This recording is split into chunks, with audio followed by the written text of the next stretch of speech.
Malungo é uma palavra de origem banto que significa companheiro, parceiro ou parceira, pessoa que participa de atividades na mesma sintonia, que vive nas mesmas condições, que tem identidade com o grupo e ações coletivas entre outros e outras malungas. Esse é, então, o colóquio por uma pedagogia antirracista. A população negra, ela se apresenta dentro da sala de aula numa composição de cor e distanciamento. Então, quanto mais distante do professor, mais escura fica a sala. Então, ainda hoje nós temos a grande quantidade, a maioria dos alunos negros colocados ao fundo da sala e naturalizado. O colega preto erra, ele tá pronto para massacrar. Não tem a mesma ligação que os brancos têm, eles se protegem. A gente precisa aprender isso, pessoal. Pelo amor de Deus, a gente precisa aprender isso, é muito sério. Eles se protegem, cara. A gente é perseguido no mundo inteiro, nós, os pretos. Então é difícil também. Ser bonzinho, ser organizadinho, é tudo guerra. É guerra. Porque você acabar com o indivíduo não é só apontar a arma para a cara dele e puxar o gatilho. Retirou esse indivíduo de dentro do espaço social que ele vive, colocou ele num espaço onde o tratamento vai ser desumano, retirar da sua humanidade, o que se constrói a partir daí? E alguém está tendo vantagem nesse lugar? A gente, como grupo, a gente está muito longe, sabe? A gente, quando tá pensando em coletivo, a gente é muito amoroso. Eles são muito vorazes, entende? Eu costumo usar a frase que a gente está em território inimigo, estamos cercados. Se nós não nos armarmos intelectualmente, educacionalmente, financeiramente, a gente não vai conseguir sair do cerco. Por mais que as ações não queiram dialogar dentro do mercado, o mercado está sempre presente. A disputa da narrativa, ela acompanha o capital. E se a gente não tomar isso como sério, a gente vai ser cirandeiro, pretos cirandeiros, entendeu? E não dá pra gente ser preto cirandeiro porque a gente tá falando sobre vida, entende? Que a nossa pauta não é, não sei o que e tal, minha ideologia. Não, é a nossa vida. Precisamos do dinheiro para fazer as coisas mudar, ok? E daí a coragem na frente, o ideal na frente. E o dinheiro tem que estar ali, ó, na base, sustentando. Sem o dinheiro, nada feito, a gente não consegue fazer as coisas. Não consegue fazer a revolução sem a coragem, sem o ideal e sem o money. Não adianta ter organização se não tiver estrutura. Os Black Panthers não davam café da manhã à toa, tinha dinheiro na fita, não era de graça. Para mim, o maior espaço que teve pra gente poder pensar é que a faculdade, para mim, me serviu para eu compreender a língua. A língua dos brancos, que era a língua do cinema que eu tava aprendendo. Então eu tava ali aprendendo, pra mim foi uma escola de línguas. E depois fazer um grande novo processo que era não deixar que esse olhar matasse a minha subjetividade. Tem nada a ver com universidade. A universidade te dá muito mais informação das coisas do que vivência, né? Experiência da vida, né? E não tem nada a ver com escola. A grande questão pra gente, eu acho, aí tem duas questões, né? É que tipo de coisa que a gente tem publicado, que tipo de texto, se esse texto realmente nos satisfaz, é isso que a gente quer fazer.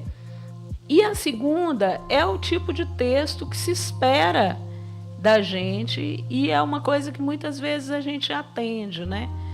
Que é o texto autobiográfico. É aquela coisa que interessa muito às figuras de fora, na mesma linha do que ocorreu com Carolina Maria de Jesus com o Quarto de Despejo. É algo do tipo, vamos ver a miséria de dentro, vamos ver a pobreza de dentro, vamos ver como ela cheira, como ela respira, como ela anda, como ela se movimenta, como é que eles fazem para existir com tão pouco.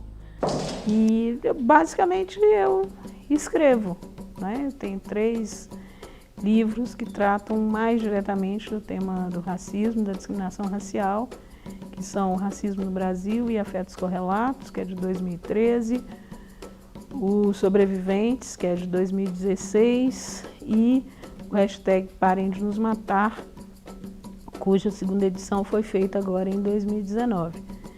E, de uma maneira geral, nos outros 13 livros que eu fiz, a temática do racismo sempre aparece também, é um tema de direitos humanos fundamental. A prática que eu tenho para combate ao racismo hoje, a primeira delas é no convívio familiar, né? Assim, trazer outras referências para os meus dois moleques, meus dois filhos que são pequenos, aí, um de 10 e o outro de 5 anos.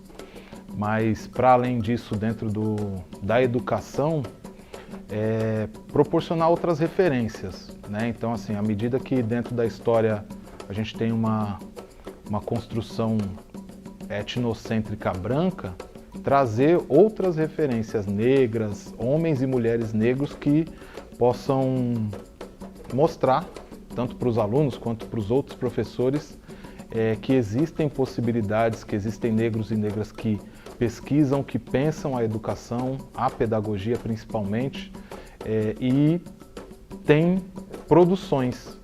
Palavras comovem, mas o exemplo arrasta. Minha mãe já falava isso para mim desde criança.